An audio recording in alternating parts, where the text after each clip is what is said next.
News Hour Live. वैशाख 30 को स्थानीय निर्वाचन विधिवत रूपमा मैदान पुगेको छ। मनोनयन दर्तामा देखिएको उत्साह र उम्मेदवारका अनुहारको चमकले चुनावलाई उत्सव बनाएको छ। आफ्नो गाउँ नगर आफै बनाउने यो ऐतिहासिक अवसरलाई उम्मेदवारले मात्रै होइन, मतदाताको सहभागिताले पनि उल्लासमय बनाएको छ। केही अपवादलाई छाड्ने हो भने दलीय टिकट र स्वतन्त्र रूपमा उठेका धेरै अनुहारले चुनाव रोचक बन्ने देखाएको छ। मुलुक संघीय संरचनामा गएपछि दोस्रो पटक हुन लागेको यो स्थानीय तह निर्वाचन धेरै कारणले महत्त्वपूर्ण छ। पहिलो चुनाव र त्यसपछिको 5 वर्षे कार्यकाल लगभग सबैका लागि नयाँ र चुनौतीपूर्ण थियो। संघीय संरचनाले धेरै अधिकार केन्द्रबाट गाउँसम्म पुर्याएको थियो। 2 दशकको रिक्ततापछि स्थानीय सरकार जन्मायो। लोकतन्त्रको स्थानीयकरणका लागि जग खनिदियो। अब हुने निर्वाचन र त्यसबाट आउने नेतृत्वले गाह्रो थपेर संरचना बलियो बनाउनेछ। सिकाइ र अभ्यासका हिसाबले पहिलो कार्यकाल जे जस्तो भए पनि अब आउने जनप्रतिनिधिलाई असफल हुने छुट छैन। हिजोका जनप्रतिनिधिले पूरा नगरेका काम अब आउने प्रतिनिधिले गर्नेछन्, तर त्यसका लागि सबैभन्दा ठूलो जिम्मेवारी मतदाताको काँधमा छ। गाउँ गाउँ पुगेको सिंहदरबारमा कसलाई र किन पठाउने? मत हाल्नु अघि कमसेकम एकपटक यी प्रश्नको उत्तर खोज्ने हो भने लोकतन्त्रको स्थानीयकरणमा ठूलो टेवा पुग्नेछ। ग्यालेक्सी न्युज आवरमा आज हामी यसैमा केन्द्रित हुनेछौँ। नमस्कार, यो हो ग्यालेक्सी न्युज आवर। अब हेडलाइन्स।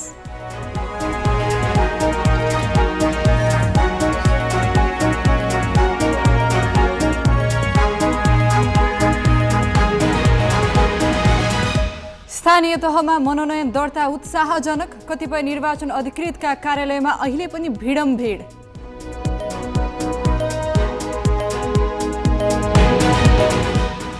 अधिकांश तहमा सत्ता गठबन्धन र एमाले बीच प्रतिस्पर्धा। भरतपुर र पोखरा महानगरमा कांग्रेसका बागी उम्मेद्वार। मनोनयनका क्रममा धेरै ठाउँमा दलबलको प्रयोग। आचार संहिता नमिच्न आयोगको ध्यानाकर्षण। चुनाव चिन्ह अंकित टी शर्ट, टोपी, ब्यानर भेटी उम्मेद्वारलाई कारबाही गर्ने चेतावनी। रुसद्वारा युक्रेनको मारियुपोलमा अस्थायी युद्ध विराम। कारखानामा रहेका सर्वसाधारणलाई निस्कन दिने युक्रेनलाई थप $32 करोड सहयोग दिने अमेरिकाको घोषणा। र क्यानले नेपाल T20 क्रिकेट लिग गर्ने भारतीय कम्पनीसँग 8 वर्षका लागि 33 करोडको सम्झौता।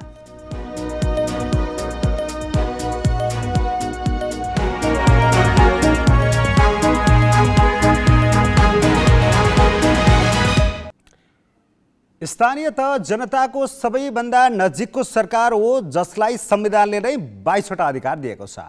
नागरिकता वितरण बाहेक अधिकांश सेवा स्थानीय तहबाटै प्रवाह हुन्छ। त्यही कारण स्थानीय तहलाई गाउँका सिंहदरबार पनि भनिन्छ। तिनै सिंहदरबारमा शासन गर्नेहरू चयनका लागि वैशाख 30 गते हुने निर्वाचन अन्तर्गत देशैभरि उम्मेदवारी दर्ता भएको छ। पहिलो दिन निकै न्यून सङ्ख्यामा मनोनयन पत्र दर्ता भएकामा आज देशैभरि उल्लेख्य सङ्ख्यामा उम्मेदवारी परेको छ। आयोगबाट एकिन तथ्याङ्क नआए पनि करिब 1.5 लाख जनाको उम्मेदवारी परेको अनुमान छ। स्थानीय तहमा 35,000 भन्दा बढी जनप्रतिनिधि चयनका लागि वैशाख 30 गते हुने निर्वाचन अन्तर्गत उम्मेदवारी दर्ता गराइएको हो। उम्मेदवारी दर्ताका क्रममा देश निर्वाचनमय बनेको छ। राजनीतिक दलले बाजागाजा र जुलुससहित निर्वाचन अधिकृतको कार्यालय पुगेर उम्मेदवारी दर्ता गराएका छन्।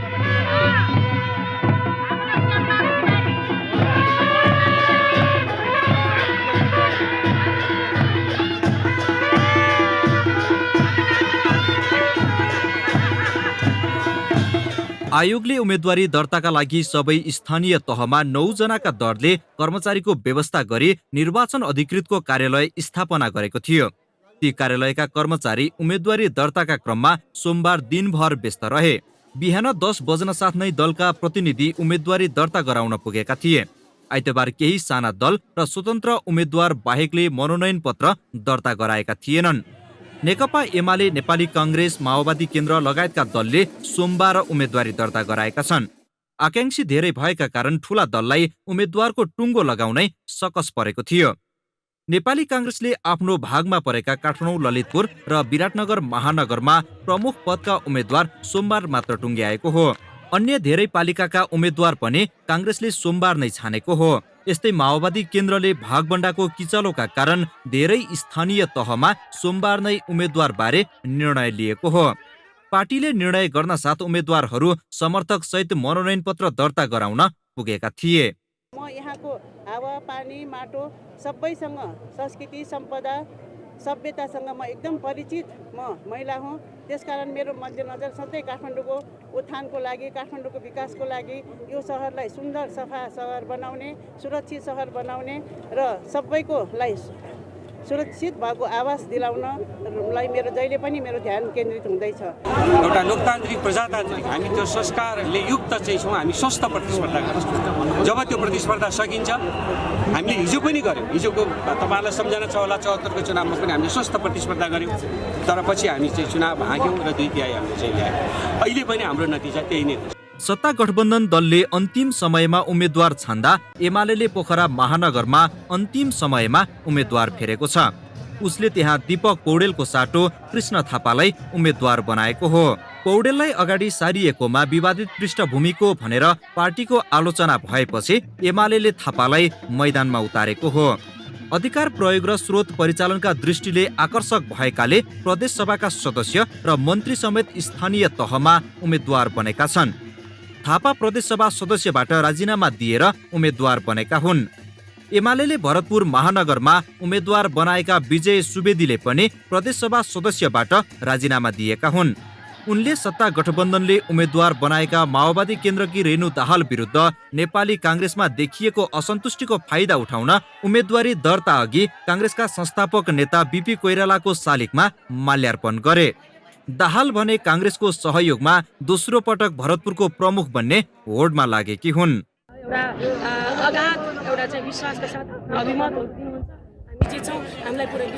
म हारू या जितौँ त्यो कुरा मुख्य कुरा होइन। हाम्रो प्रजातन्त्रले जित्छ कि जित्दैन, लोकतन्त्रले जित्छ कि जित्दैन, हाम्रो ठाउँ बन्छ कि बन्दैन भन्ने कुरा हो। मलाई मेरो मेयरको पदभन्दा पनि गौरवशाली भरतपुर महानगर चाहिएको छ। संसारमा जाँदा पनि नेपाली भनेर गौरव गर्ने ठाउँ चाहिएको छ।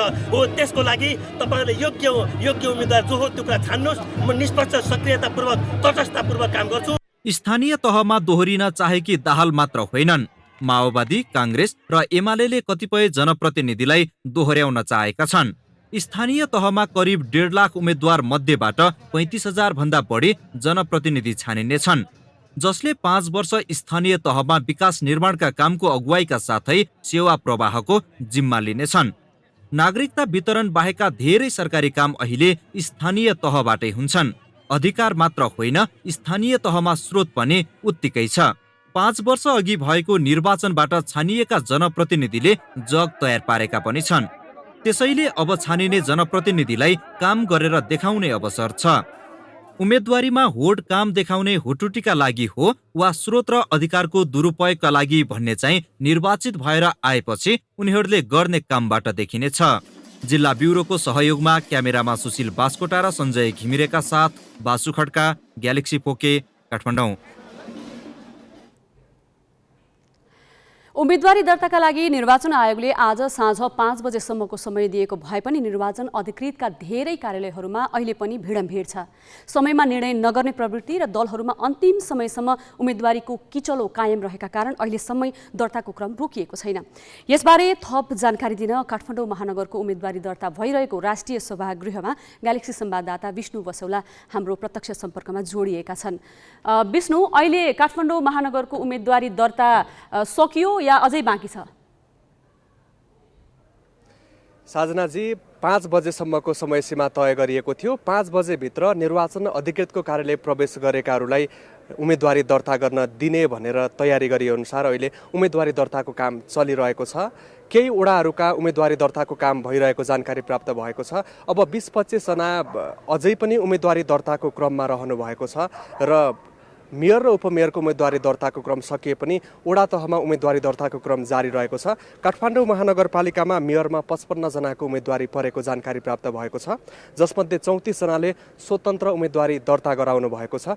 उपमेयरमा 30 जनाको उम्मेदवारी परेको जानकारी प्राप्त भएको छ भने 18 जनाले स्वतन्त्र उम्मेदवारी दर्ता गराउनु भएको जानकारी छ। विष्णु, त्यहाँ अहिले हेर्दाखेरि अझै अब उम्मेदवारी दर्ता सकिनलाई कति समय लाग्ला? साजनाजी, उम्मेदवारी दर्ताको लागि करिब आधा घण्टाको समय लाग्ने बताइएको छ र सँगसँगै आजै नै अन्तिम सूची प्रकाशन पनि गर्ने तालिका रहेको हुँदा, कार्यक्रम रहेको हुँदा अन्तिम सूची प्रकाशन गर्नको लागि त्यसपछिको 1 घण्टा गरेर कुल 1.5 घण्टादेखि 2 घण्टासम्मको समय अझै पनि लाग्ने जानकारी प्राप्त भएको छ। दिउँसोको समयमा ठुलो भिडभाड थियो, त्यति बेला कम्प्युटरबाट इन्ट्री गरेर निर्वाचन आयोगको कार्यालयमा त्यसलाई रुजु गराउनका लागि सम्भव नभएकाले हातैले कागजमा लेखेर प्रमाणीकरण गरिएको थियो र त्यसलाई पनि अहिले निर्वाचन आयोगको वेबसाइटमा रुजु गराउने काम भइरहेको जानकारी प्राप्त भएको छ। अहिले थोरै मात्रै उम्मेदवार भएकाले दुईटै काम दिउँसो कागजमा लेखेर ठिक्क पारिएका उम्मेदवारको जानकारीलाई अद्यावधिक गर्ने र निर्वाचन आयोगको वेबसाइटमा रुजु गराउने काम भइरहेको छ भने केही उम्मेदवारी दर्ता गराउन लाइनमा बस्नु भएकाहरूको उम्मेदवारी दर्ता गराउने काम पनि सँगसँगै चलिरहेको छ। हस् विष्णु, जानकारीका लागि धन्यवाद। उनी थिए हाम्रा संवाददाता विष्णु बसौला। काठमाडौँ महानगरको उम्मेदवारी दर्ता स्थल राष्ट्रिय सभागृहबाट प्रत्यक्ष जानकारी दिँदै अझै पनि आकाङ्क्षीहरू लाइनमा छन् र अझै पनि 1.5-2 घण्टासम्म लाग्ने, उम्मेदवारी दर्ताका लागि 1.5-2 घण्टासम्म लाग्ने भनेर विष्णुले हामीलाई जानकारी गराएका छन्। फेरि पनि निर्वाचन सम्बन्धी नै प्रसङ्ग, 6 महानगरपालिका र 11 उपमहानगरमा भने ठुलो दलले हेभी वेट उम्मेदवार उठाउन सकेनन्। 6वटा महानगरमा को बीच मुख्य प्रतिस्पर्धा हुँदैछ त? एक रिपोर्ट। काल्पनिक योजनाका धनी मानिन्छन् केशव स्थापित। एमालेबाट काठमाडौँ महानगरपालिकाको उम्मेदवार बनेका स्थापित 2054 सालमै मेयर निर्वाचित भएका थिए। त्यति बेला 84,600 मत ल्याएर जितेका स्थापितलाई 25 वर्षपछि एमाले फेरि त्यही कुर्सीमा फर्काउन चाहेको छ। एमालेका स्थापितले गठबन्धनका तर्फबाट उम्मेदवार बनेकी सिर्जना सिंहको सामना गर्नुपर्ने भएको छ। सिंह काङ्ग्रेस संस्थापक नेता गणेशमान सिंहकी बुहारी एवं प्रकाशमानकी पत्नी हुन्। काङ्ग्रेस नेता प्रकाशमानले बाबु गणेशमानको विरासत बोकिरहँदा सिर्जना पनि त्यही पंक्तिमा उभिएकी छन्। काङ्ग्रेस र एमाले जस्ता परम्परागत शक्तिलाई स्वतन्त्र उम्मेद्वार बालेन्द्र शाह र विवेकशील साझा पार्टीकी समीक्षा बास्कोटा चुनौती दिन तम्सिएका छन्।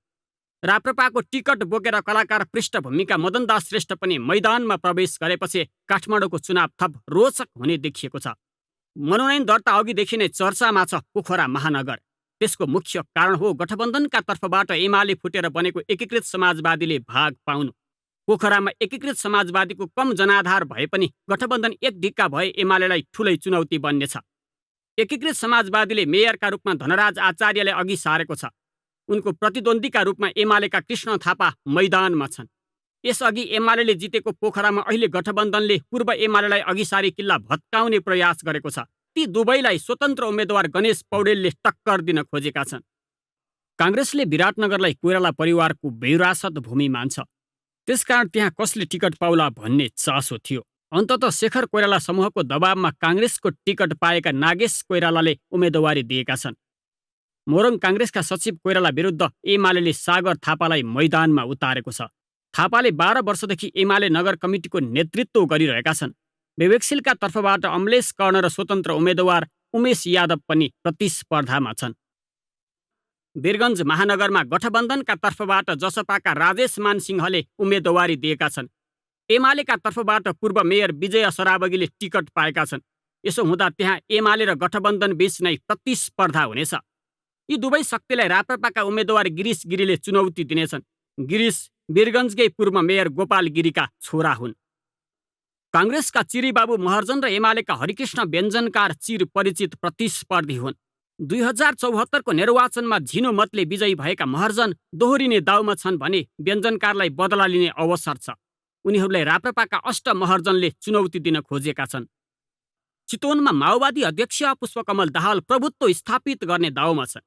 2074 निर्वाचनदेखि उनी त्यो ध्याउन्नमा छन्। संविधान सभाका 2 निर्वाचनमा क्षेत्र फेरि चुनाव लडेका उनले अघिल्लो स्थानीय चुनावमा छोरी रेणुलाई अघि सारे। काङ्ग्रेसको सहयोगमा जिताए पनि। अहिले काङ्ग्रेसका साथै जसपा र एकीकृत समाजवादीको पनि साथ लिएर रेणुलाई दोहोर्याउन खोज्दा एमालेका विजय सुवेदीको सामना गर्नुपर्नेछ। सुवेदी प्रदेशसभा सदस्यबाट राजीनामा दिएर मेयरको प्रतिस्पर्धामा होमिएका हुन्। उनलाई राप्रपाले सघाउनेछ। भरतपुरमा विवेकशील साझाको प्रतिनिधित्व प्रवीण काफ्लेले गर्नेछन्। संघीय राजधानीकै हिस्सा ललितपुर महानगरमा आउने नेतृत्वलाई लिएर पनि धेरैको चासो छ। यसपालिको उम्मेदवारी मनोनयन हेर्दा ललितपुरमा मुख्य गरी सत्तारूढ गठबन्धन र विपक्षी एमाले बीच प्रतिस्पर्धा हुने देखिएको छ। तर दुवैतर्फका उम्मेद्वार पुरानै अनुहार हुन्।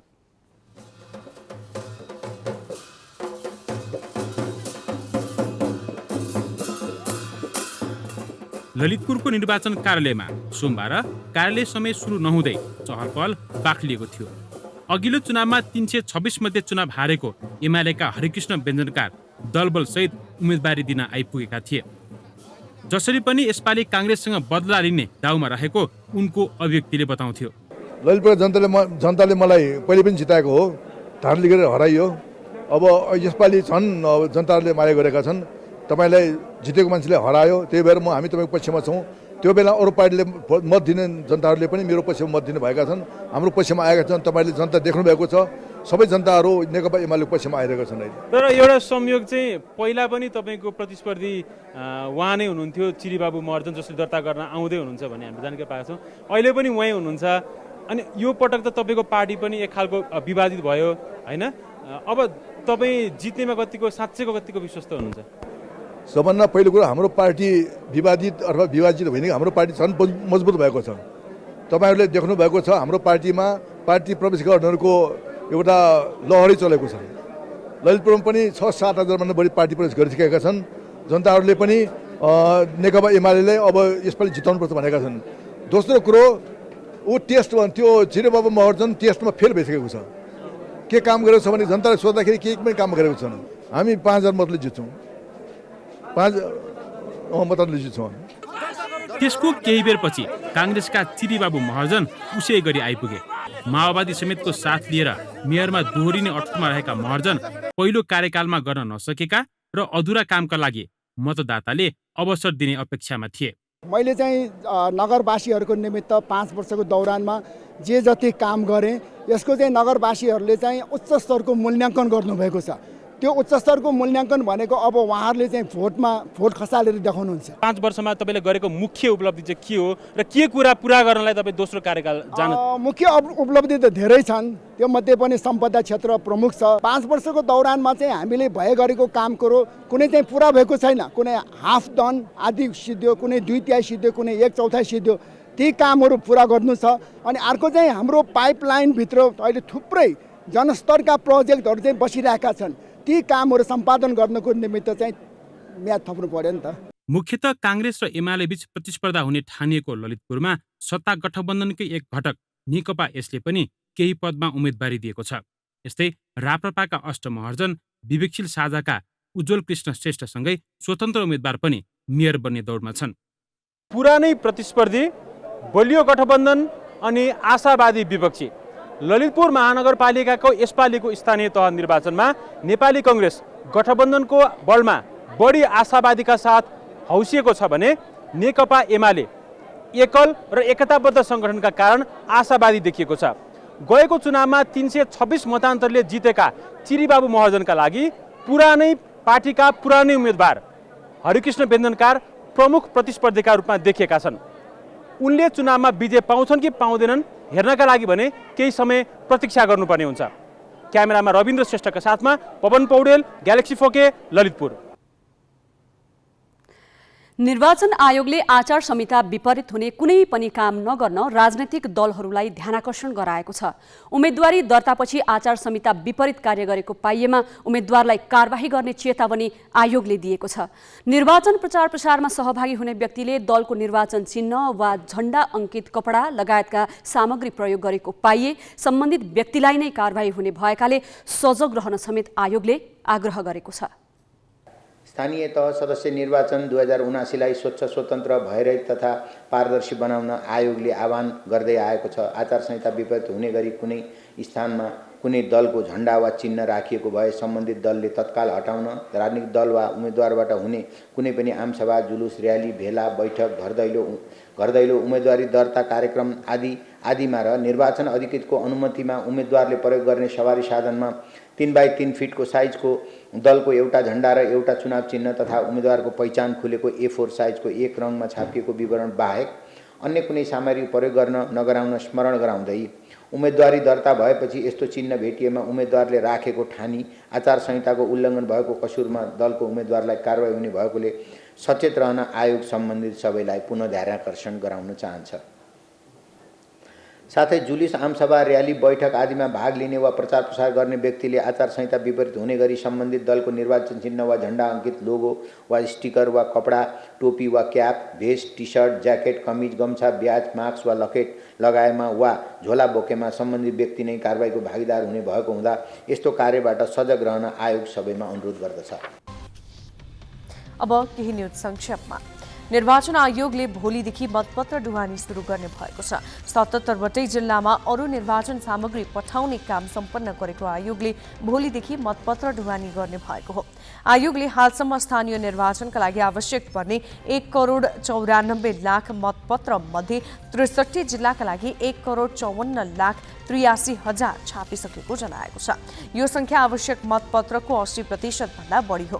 आयोगले सरुवा पदस्थापन वा काजमा खटाइएका कर्मचारीलाई निर्वाचन सम्पन्न गराउने प्रयोजनको लागि तोकिएको ठाउँमा वैशाख 15 गतेभित्र अनिवार्य रूपमा हाजिर हुने व्यवस्था मिलाउन पनि सम्बन्धित पक्षलाई पुनः निर्देशन दिएको छ। स्थानीय तह निर्वाचनका लागि मनोनयन दर्ता गर्ने क्रममा सिन्धुपाल्चोकको चौतारा साङ्गाचोक गढी नगरपालिका स्थित मुख्य निर्वाचन अधिकृतको कार्यालय अगाडि झडप भएको छ। नेकपा माओवादी केन्द्र र एकीकृत समाजवादी बीच चुनावी गठबन्धन भए पनि असन्तुष्ट कार्यकर्ता झडपमा उत्रिएका हुन्। वडा नम्बर 1 को अध्यक्ष एकीकृत समाजवादीको भागमा परेपछि असन्तुष्ट माओवादी कार्यकर्ता विरोधमा उत्रिएका हुन्। झडपका क्रममा 2 प्रहरी र केही प्रदर्शनकारी घाइते भएका छन्। भिड नियन्त्रण गर्न एक थान अश्रु ग्यास प्रयोग गरिएको थियो। झडपका क्रममा मुख्य निर्वाचन अधिकृतको कार्यालय रहेको नगरपालिकाको प्रशासनिक भवनको भुइँतल्लाका सम्पूर्ण झ्यालका सिसा फुटेका छन्। प्रदर्शनकारीले निर्वाचन प्रयोजनका लागि कर्मचारीले प्रयोग गरेको टेबल, कुर्सी लगायत सामग्री समेत तोडफोड गरेका छन्। स्थानीय तह निर्वाचनका लागि आज सकिएको मनोनयन दर्ताका क्रममा केही यस्ता रोचक दृश्य देखिए जहाँ टिकटका लागि कतिपय आकांक्षीले आफ्नो पार्टीबाट नपाएपछि अर्को पार्टीमा पुगे। कतिपयले पाइसकेको टिकट खोस्यो भने केही उम्मेदवार आफ्नै पृष्ठभूमिका कारण विवादित भए। थप सामग्री साजना तामाङबाट। राजनैतिक दलका नेता नीति र सिद्धान्तको कुरा गरेर थाक्दैनन्। आफ्नो पार्टीको सिद्धान्त सबैभन्दा अब्बल भएको नेताको दाबीमा कार्यकर्ताले सही थप्दै ताली बजाउने गरेको दृश्य नौलो होइन। तर दलहरूले सिद्धान्त त्यागिसकेको उनीहरूको व्यवहारबाट देखिएको छ। स्थानीय तह निर्वाचनमा आफ्नो जोड घटाउका लागि दलहरूले पार्टीप्रति प्रतिबद्ध भन्दा कतिपय धनवानहरूलाई टिकट बाँडेका छन्। आजको आजै पार्टी फेर्नेले समेत टिकट पाएका छन्।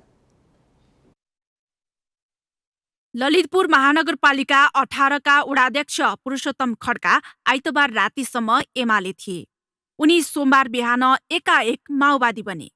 एमालेले वडाध्यक्षमा दोहोऱ्याउन नमानेपछि उनले माओवादी अध्यक्ष पुष्पकमल दाहालबाट टीका मात्र थापेनन्, वडाध्यक्षको टिकट पनि लिए। उम्मेदवारीका लागि दल फेर्ने खड्का न एक्लो हुन् न त पहिलो नै। नेपालगञ्जका प्रतिष्ठित व्यवसायी नन्दलाल वैश्य बिहिबारसम्म माओवादी केन्द्रका कार्यकर्ता थिए। उनी माओवादीबाट नेपालगञ्ज उपमहानगरपालिकाको प्रमुखका आकांक्षी समेत थिए। सत्ता गठबन्धनको भागभण्डामा नेपालगञ्ज नेपाली काङ्ग्रेसको भागमा परेपछि वैश्यले असन्तुष्टि जनाउँदै दल त्यागे। उनी माओवादीसँग कुनै हिसाबले पनि विचार नमिल्ने राप्रपाबाट प्रमुखको उम्मेदवार बने। नाला छन्, जुन ट्राफिक व्यवस्थापन छन्, चाहिँ एउटा हाइवे रिङ रोडहरूको छ, जस्ता कुराहरूलाई चाहिँ यहाँ जनताले पर्यटन उद्योग छ, यहाँको सीमापारीबाट यता कसरी चाहिँ पर्यटन ल्याउने र हाम्रो माल कसरी चाहिँ पैठारीबाट हुने र यो ठाउँको जुन एउटा व्यवस्थित सुन्दर नगरी, जब हामी सुन्दर नगरी बनाउँछौँ भने बल्ल हाम्रो पर्यटकहरू आउँछ। राप्रपाले घोराही उपमहानगरमा प्रमुख पदको उम्मेदवारी बनाएकी सरिता देवकोटा खासमा काङ्ग्रेस हुन्। 4 दशक काङ्ग्रेसमा आबद्ध उनी उम्मेदवारको आकांक्षी थिइन्, तर गठबन्धनको भागभण्डामा घोराही माओवादी केन्द्रको भागमा पर्यो। त्यसपछि उनले राप्रपा रोजिन्। हिजो मैले नेपाली काङ्ग्रेसमा जुन प्रकारको सिस्टम बसालेको थिएँ, जुन प्रकारको नेपाली काङ्ग्रेसको चुनाव चिन्ह रुख हो भनेर मैले सिस्टम बसालेको थिएँ, अहिले आएर गठबन्धनका नाममा नेपाली काङ्ग्रेसको चुनाव चिन्ह हरायो। म कसरी नेपाली कङ्ग्रेसको चुनाव चिन्हलाई म हँसिया र हथौडाका रूपमा लिऊँ। वीरगञ्ज महानगरको प्रमुखमा सोमबार उम्मेदवारी दर्ता गराएका विजय सरावगी र राजेश मान सिंह पनि त्यस्तै पात्र हुन्। 2074को चुनावमा जनता समाजवादी पार्टी जसपाबाट महानगरको प्रमुख पद जितेका सरावगीले यसपटक पार्टीबाट टिकट नपाउने सङ्केत पाए। त्यही कारण उनी 1 महिना अघि एमाले प्रवेश गरे। एमाले प्रवेश अघि सरावगीले काङ्ग्रेस प्रवेश गर्न चाहेका थिए। त्यस्तै सरावगीसँग चुनाव हारेका सिंहले लोकतान्त्रिक समाजवादी पार्टी लोसपा छोडेर जसपाबाट टिकट लिए। मैले दल छोडेको छु, त्यो जलमा 4.5 वर्षसम्म मलाई हेप्ने मात्र काम भएको छ, किनभने उनीहरूले चाहिँ कहिले पनि राम्रोसँग काम गर्न दिएनन्। 2 पटक मैले राज्यलेमा दिएको तपाईँले सबैलाई थाहा छ। उम्मेदवारी दर्ताका क्रममा सोमबार 12 मा अनौठो दृश्य देखियो। सुवर्ण गाउँपालिकाका अध्यक्ष महेन्द्र राय यादव आइतबारसम्म जसपामा थिए। उनले अध्यक्षमा यसपालि पनि दोहोरिन चाहेका थिए, तर दलले अर्कै उम्मेदवार अगाडि सारेपछि यादव सोमबार लोसपामा प्रवेश मात्र गरेनन्, त्यही पार्टीबाट अध्यक्षको उम्मेदवार समेत बने। जनकपुर उपमहानगरमा एमाले काङ्ग्रेस परित्याग गरे लगत्तै रुना झालाई उपप्रमुखको उम्मेदवार बनाएको छ। उनी काङ्ग्रेसबाट उम्मेदवार नपाउने पक्का भएपछि एमालेमा पुगेकी हुन्। उनी काङ्ग्रेसमा प्रदेश समिति सदस्य थिइन्। यसरी दल फेरेर उम्मेदवार बन्नेहरूको सूची लामो छ। उम्मेदवारी नपाएको झोकमा पार्टी फेर्नु र पार्टीको जोडघटाउका लागि फरक दलका कार्यकर्तालाई पुरस्कृत गर्नु नेपाली राजनीतिमा प्रवृत्ति नै बनेको छ। यसले एकातिर पार्टीका निष्ठावान नेता र कार्यकर्तामाथि अन्याय भएको छ भने अर्कातिर दलहरूले सिद्धान्त र विचार छोडिसके भन्नेहरूलाई बल पुगेको छ। जिल्ला ब्युरोको सहयोगमा शिखा श्रेष्ठ, ग्यालेक्सी फोके, काठमाडौँ। टिकट वितरणमा असन्तुष्टि जनाउँदै कतिपय स्थानीय तहमा बागी उम्मेदवारी परेको छ। भरतपुर र पोखरा महानगरमा नेपाली कङ्ग्रेसबाट बागी उम्मेदवारी परेको छ। भरतपुरको प्रमुखमा जगन्नाथ पौडेलले उम्मेदवारी दर्ता गराएका हुन्। उनी पूर्व सांसद हुन्। कङ्ग्रेसले भरतपुर माओवादी केन्द्रलाई दिएको विरोधमा पौडेलले उम्मेदवारी दर्ता गराएका हुन्। उनीसँग नेपाली कङ्ग्रेस चितवनका पूर्व जिल्ला सभापतिहरू पनि निर्वाचन अधिकृतको कार्यालय गएका थिए। सत्ता गठबन्धनले 6 महानगर र 11 उपमहानगर बन्डा गर्दा भरतपुर माओवादी र पोखरा नेकपा एकीकृत समाजवादीको भागमा परेको थियो। पोखरामा कङ्ग्रेसका 3 जनाले स्वतन्त्र उम्मेदवारी दिएका छन्। कङ्ग्रेसका नन्दुप्रसाद तिवारी, ऋषि सापकोटा र विमल बहादुर कार्कीले प्रमुख पदमा उम्मेदवारी दर्ता गराएका हुन्। सापकोटा कङ्ग्रेसका पूर्व कास्की उपाध्यक्ष हुन्। जनकपुर धाम उपमहानगरको प्रमुखमा एमालेको बागी उम्मेदवारी परेको छ। पार्टीबाट टिकट नपाएपछि उमेश चौधरीले स्वतन्त्र रूपमा उम्मेदवारी दिएका हुन्। जनकपुरको प्रमुखमा नेपाली कङ्ग्रेस परित्यागको घोषणा गरेका मनोज शाहले पनि स्वतन्त्र उम्मेदवारी दिएका छन्। कङ्ग्रेसका उपमहानगर अध्यक्ष शाहले उपमहानगर जनता समाजवादी पार्टीको भागमा पारेको असन्तुष्टि स्वरूप 2 दिन अघि पार्टी परित्यागको घोषणा गरेका थिए। सत्तारूढ दलले गठबन्धनका उम्मेदवारलाई जिताउन पार्टी पङ्क्तिलाई निर्देशन दिने निर्णय गरेका छन्। गठबन्धनका शीर्ष नेताको आज प्रधानमन्त्री निवास बालुवाटारमा बसेको बैठकले भागबण्डामा असन्तुष्टि जनाउँदै स्वतन्त्र उम्मेदवारी दिएका आफ्ना कार्यकर्तालाई मनोनयन फिर्ता गराउन लगाउने निर्णय पनि गरेको छ। गठबन्धनले पार्टीमा योगदान गरेका कारण आकांक्षा राख्नु स्वाभाविक भए पनि पार्टीको अनुशासन र मर्यादा सबैले मान्नुपर्ने भनेको छ। कतिपय ठाउँमा स्थानीय रूपमा पार्टीभित्रबाट बागी स्वतन्त्रको रूपमा उठिरहेका छन्, यिनीहरूको व्यवस्थापन चाहिँ कसरी हुन्छ? केही असमझदारीहरू छन्। अब सिट थोरै छ, योगदान गरेका धेरै साथीहरू हुनुहुन्छ र स्वाभाविक रूपले उहाँहरूको आकांक्षा हुनुलाई अन्यथा ठहराउन सकिन्न। तर पार्टीको एउटा जुन मर्यादा छ, अनुशासन छ र अहिलेको जुन आवश्यकता छ त्यसलाई हृदयङ्गम गरेर पार्टीले जुन निर्णय गर्छ त्यो निर्णयलाई पालना गरेर अगाडि बढ्नुको हामीसँग अहिले विकल्प छैन। र अहिले यो स्थानीय सरकारले विकास निर्माणलाई तीव्रता दिनुपर्दछ। 5 वर्षको अनुभवले पनि के देखाएको छ भनेदेखि स्थानीय सरकारले खास गरेर सडक पूर्वाधारहरूमा उल्लेख्य काम गरेका छन् र अब यो 5 वर्षमा विकास निर्माणलाई तेजीका साथ अगाडि बढाउने उद्देश्यले स्थानीय निकायलाई परिचालन गर्नुपर्दछ र स्थानीय निकायमा 5 दलले खडा गरेका उम्मेदवारहरूलाई एकताका साथ निर्वाचित गराउन सबैले आफ्नो संयन्त्र मार्फत आफ्नो दललाई चाहिँ निर्देशन गर्ने अहिले निर्णय भएको छ र केही छुटफुट उम्मेदवारीहरू दर्ता भए पनि तिनीहरूलाई फेरि सहमति गरेर 5 दलको एउटै उम्मेदवारहरू देशभरि हुनेछन्। मनोनयन दर्तामा देखिएको उत्साहले अब वैशाख 30 गते हुने निर्वाचन सम्बन्धी सबै प्रकारका दुविधालाई अन्त्य गरिदिएको छ। अब मतदाताले स्वतन्त्र र भयरहित वातावरणमा मतदान गर्न पाउने व्यवस्थाका लागि सबैको प्रयास केन्द्रित हुनुपर्छ। कुनै पार्टी र कुन उम्मेदवार कति पानीमा छन् भनेर अब जनताले नै फैसला गरिदिनेछन्। अब सही कि गलत?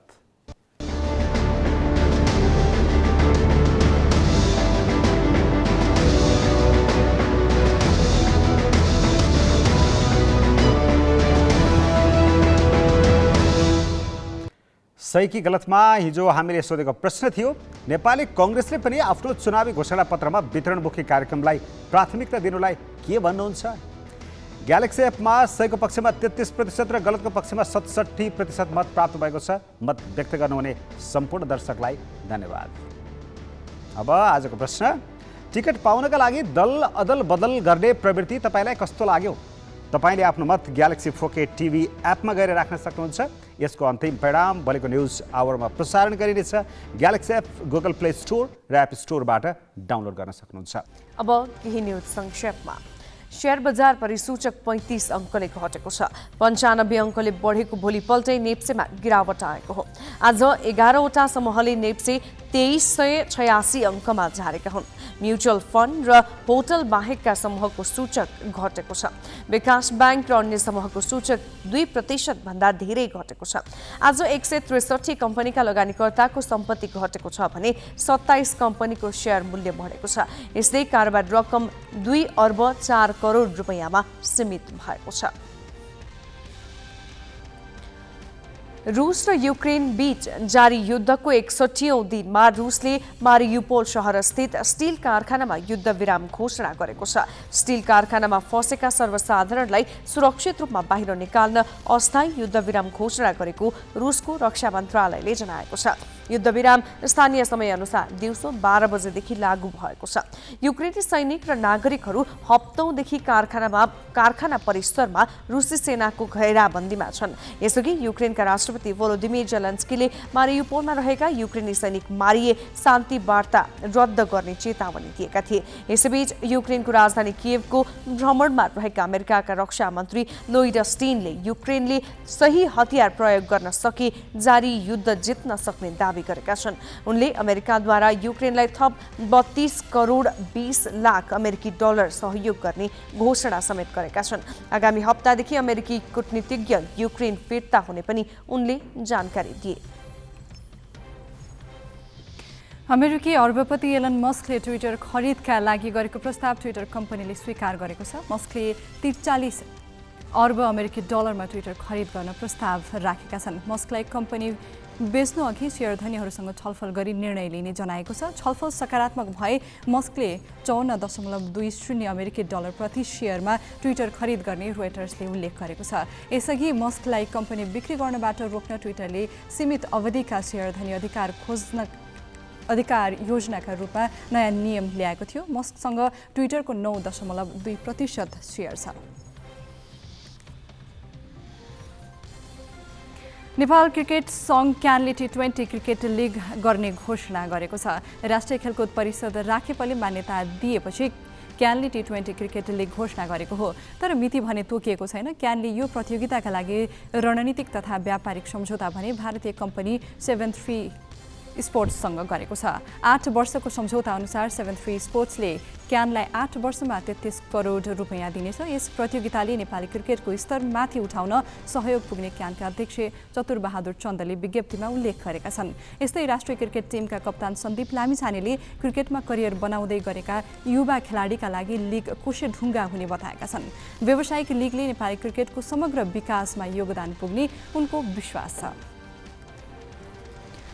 तोकिए बमोजिम सेवा सुविधा नपाएको गुनासो सहित चिकित्सा शिक्षा अध्ययन गरेका विद्यार्थी र आवासीय चिकित्सकहरू आन्दोलनमा उत्रिएका छन्।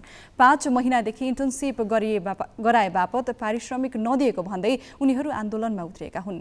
थप निमेष बन्जारेबाट। तोकिए बमोजिम सेवा सुविधा नपाएको गुनासो सहित चिकित्सा शिक्षा अध्ययन गरेका विद्यार्थी र आवासीय चिकित्सकहरू आन्दोलित भएका छन्। सरकारी र निजी मेडिकल कलेजमा एमडी अध्ययन गर्ने चिकित्सकको पारिश्रमिकमा एकरूपता हुनुपर्ने आवासीय चिकित्सकहरूको माग छ भने 5 महिनादेखि इन्टर्नसिप गराए बापत पारिश्रमिक नदिएकोमा विद्यार्थीहरू आन्दोलित छन्। चिकित्सा शिक्षातर्फ एमबीबीएस अध्ययन सकेका विद्यार्थीले 1 वर्ष सोही मेडिकल कलेजको अस्पतालमा इन्टर्नसिप गर्नुपर्छ। एमबीबीएस अध्ययन सकेर अभ्यास गर्ने विद्यार्थीलाई कलेजले पारिश्रमिक दिएर काममा लगाउनु पर्ने नियम विश्वविद्यालय र स्वयं कलेजले नै बनाएका हुन्। सो अनुसार 1 वर्ष इन्टर्नसिप गराए बापत अस्पतालले मासिक 20,000 सम्म पारिश्रमिक दिँदै आएका छन्। तर कास्कीको गण्डकी मेडिकल कलेजले भने 5 महिनादेखि पारिश्रमिक दिएको छैन। अझ गण्डकी मेडिकल कलेजले मासिक 18,000 पारिश्रमिक दिने प्रावधान बनाए पनि विद्यार्थीलाई भने 12,000 मात्र दिएको थियो। त्यो पनि 5 महिनादेखि रोकिएपछि अहिले विद्यार्थी प्रदर्शनमा उत्रिएका हुन्। सरकारवाला पक्षहरूले यहाँ अब कडाभन्दा कडा स्टेप्स लिनु पर्यो, पैसा फिर्ता गराउनु पर्यो। उहाँले अहिलेसम्म के भन्नुपर्छ, तिमीहरू हामीलाई मुद्दा हालेको, त्यो मुद्दाको छलफलको फैसला नआएसम्म चाहिँ हामीले तिमीलाई तलब पनि दिँदैनौँ, केही पनि पैसा पनि दिँदैनौँ भनेर चाहिँ अड्काएर राख्नु भएको छ उहाँले इन्टर्नसिपको तलब।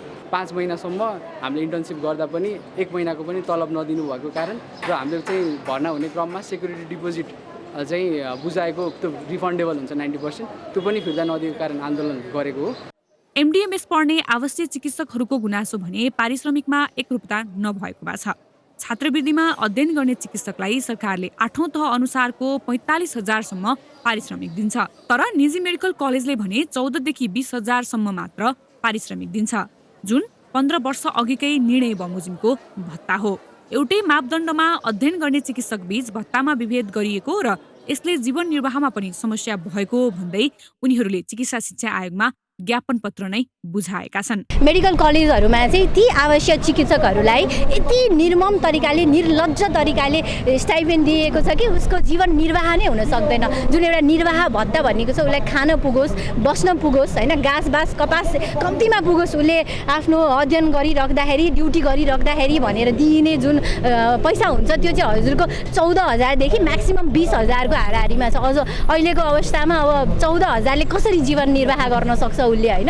एटलिस्ट पनि मिनिमम पनि हजुरको 8औं तह बराबरको स्टाइपेन्ड निर्वाह भत्ता हुनु पर्यो भन्ने चाहिँ मेन माग हाम्रो मुद्दा चाहिँ यो छ।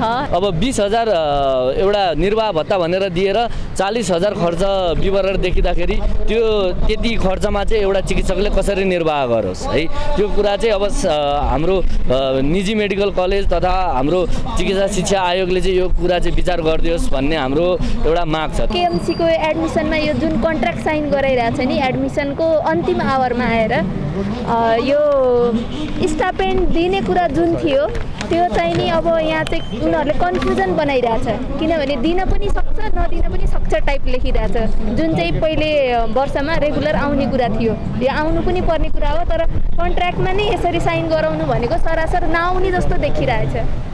काठमाडौँ मेडिकल कलेजले त निर्वाह भत्ता कलेजले दिने सुविधा मात्र हो, कुनै कारण निर्वाह भत्ता प्रदान हुन नसकेमा मन्जुरी रहनेछ भन्ने पत्रमा हस्ताक्षर नै गराएको छ। विद्यार्थी र आवासीय चिकित्सकको असन्तुष्टि सम्बोधन गर्न कलेज र सरकारी निकायले भने कुनै पहल गरेका छैनन्।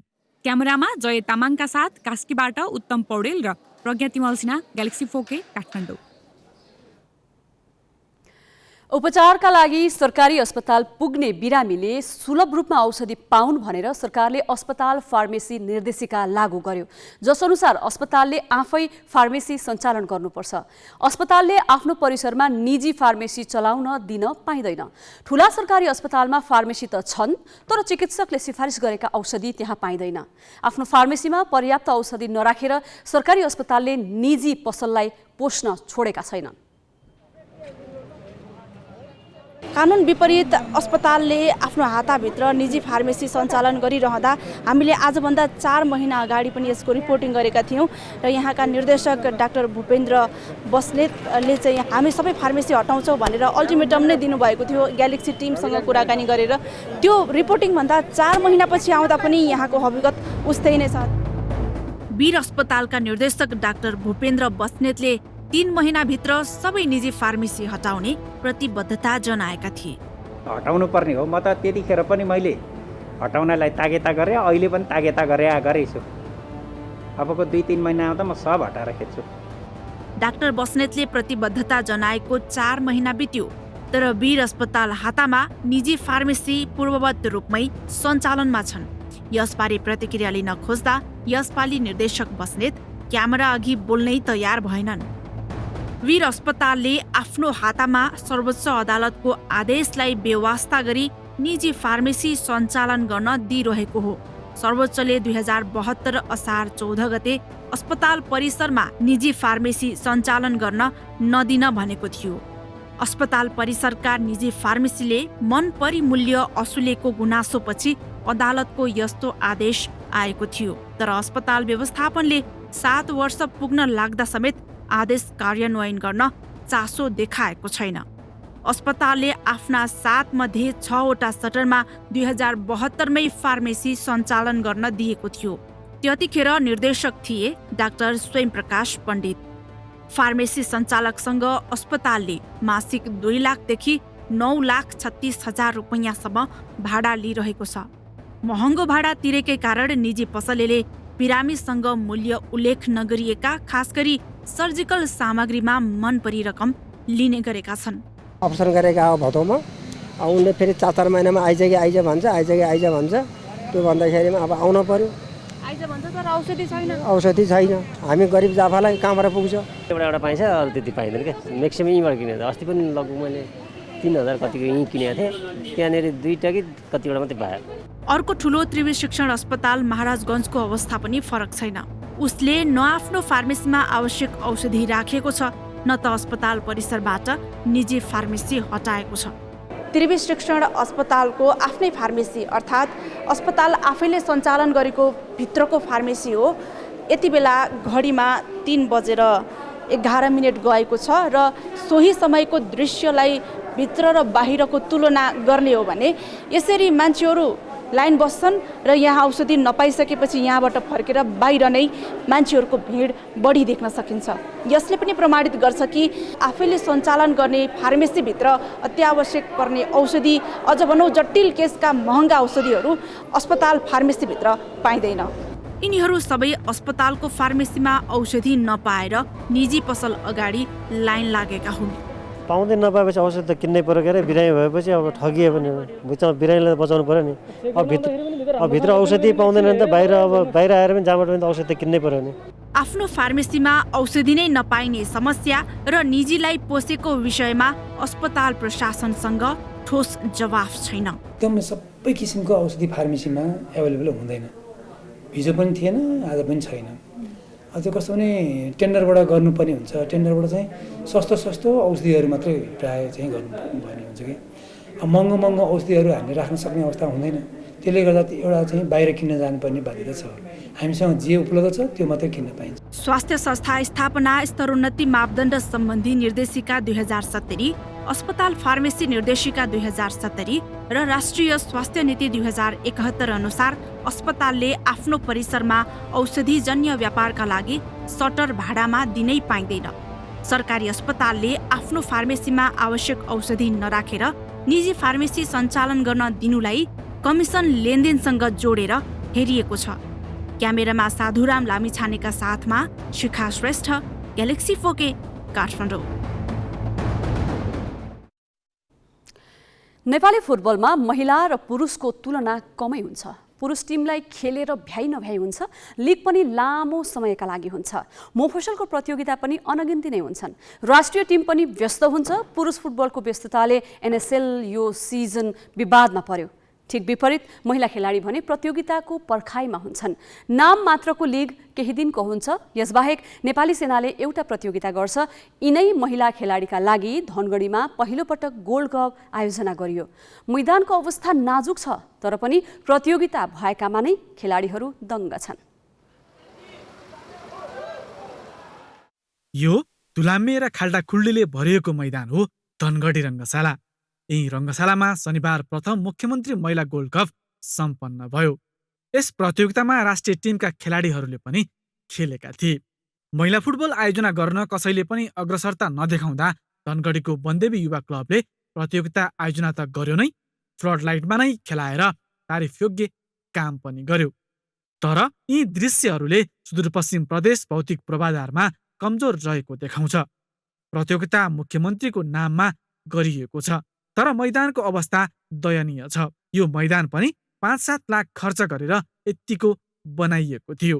नाजुक अवस्थालाई सुधारेर हामीले अहिले यो अवस्थामा पुर्याएका छौँ र हिजो चाहिँ हामीले खप्तर गोल्ड कप गर्दै गर्दा तपाईँले देखिरहनु धुलम्बे माटोमा हामीले गरिरहेका छौँ र अहिले चाहिँ हामीले चाहिँ यो ग्राउन्ड सुधारेर अहिले यो परिस्थितिमा ल्याएका छौँ। यो मैदानमा खेल्नु पर्दा खेलाडीहरूले गुनासो गरेका छैनन्। उनीहरू प्रतियोगिता भएकोमा नै खुसी छन्। तर यस्तो मैदानले चोट निम्त्याउने सम्भावना बढी हुन्छ। खाल्डाखुल्डी अनि धुलोले खेलाडी नै नदेखिने स्थिति छ। राष्ट्रिय टिमकी स्टार स्ट्राइकर सावित्रा भण्डारी चोटबाट फर्किएकी छिन्। उनले राष्ट्रिय लिगबाट पुनरागमन गरिन्, तर मैदानको यो अवस्था देखेर खेल्न डर लाग्ने गरेको उनी बताउँछिन्। खप्तर गोल्ड कपको पछाडि लगातार टुर्नामेन्ट भइरहँदाखेरि मेन्टेनेन्समा टाइमिङमा अलिकति प्रब्लम भयो होला, त्यो उहाँहरूको पाटोको विषय हो। तर म्याक्सिमम अब यहाँ नेसनल लेभलको प्लेयरहरू हुनुहुन्छ, त्यसले गर्दाखेरि अब सबै कति इन्जुरबाट रिकभर भएको छ, त्यही म पनि इन्जुरबाट रिकभर भएको छु। ग्राउन्ड कन्डिसनले गर्दाखेरि खेल्नलाई एकदमै डर लाग्ने अवस्था चाहिँ छ। राष्ट्रिय टिमकी अर्की सदस्य सरू लिम्बू पनि यस्तो मैदानको कारणले खेल्न असहज हुने बताउँछिन्। प्रदर्शनमा समस्यासँगै इन्जुरी हुने सम्भावना बढ्ने भएकाले अर्को पटक भने काँसे मैदानमा खेल्न पाइयोस् भन्ने उनको चाहना छ। असहज त एकदमै असहज भयो हामीलाई होइन। अब हामीले त अब अलिक भैथरी भए पनि हार्ड ग्राउन्डमा खेलिरहेको, यो ग्राउन्डमा चाहिँ अलिक माटो ज्यादा भयो झारभन्दा होइन। अब अलिकति झार बेसी भएको भए चाहिँ हामीलाई सजिलो हुन्थ्यो भन्ने कुरा हो। तर मैदानमा अर्कोचोटि चाहिँ अब अलिक घाँसहरू भयो भने चाहिँ खेल्नु पाए हुन्थ्यो, त्यही हो। पहिलोपटक महिला गोल्ड कप, त्यो पनि फ्लड लाइट। यसलाई सकारात्मक रूपमा मान्नुपर्छ, तर खेलाडीको सुरक्षा पहिलो प्राथमिकता हो। कम्तीमा खेल्न लायक मैदान हुन जरुरी छ। यसअघि पनि खप्तर गोल्ड कप यही मैदानमा भएको थियो। प्रतियोगिता आयोजना गर्नु मात्र उपलब्धि पक्कै होइन, खेल्ने वातावरण दिन जरुरी छ। सुदूरपश्चिमको प्रतिनिधित्व गर्ने धनगढी रङ्गशाला स्वरूप परिवर्तनको पर्खाइमा छ। मात्र राज्य र प्रदेश सरकारको प्राथमिकतामा पर्नु जरुरी छ। मुख्यमन्त्रीको नाममा प्रतियोगिता गरेर मात्र हुँदैन, खेलकुदलाई प्राथमिकतामा राख्न पनि सक्नुपर्छ। हामी ग्यालेक्सी न्युज आवरको अन्त्यमा छौँ। जाँदा जाँदै हेडलाइन्स।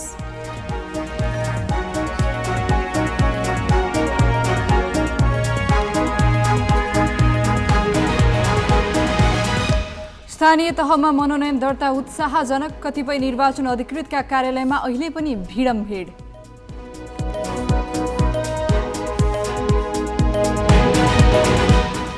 अधिकांश तहमा सत्ता गठबन्धन र एमाले बीच प्रतिस्पर्धा।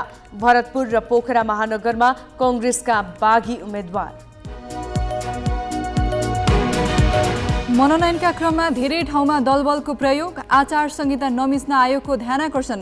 चुनाव चिन्ह अंकित टी शर्ट, टोपी, ब्यानर भेटे उम्मेद्वारलाई कारबाही गर्ने चेतावनी। रुसद्वारा युक्रेनको मारियुपोलमा अस्थायी युद्धविराम। कारखानामा रहेका सर्वसाधारणलाई निस्कन दिने युक्रेनलाई थप $32 करोड सहयोग दिने अमेरिकाको घोषणा। र क्यानले नेपाल T20 क्रिकेट लिग गर्ने। भारतीय कम्पनीसँग 8 वर्षका लागि 33 करोडको सम्झौता।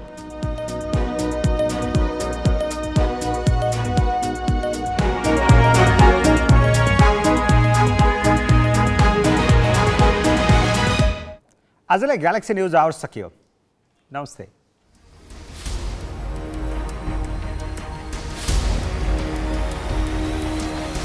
This is Galaxy News Hour Live.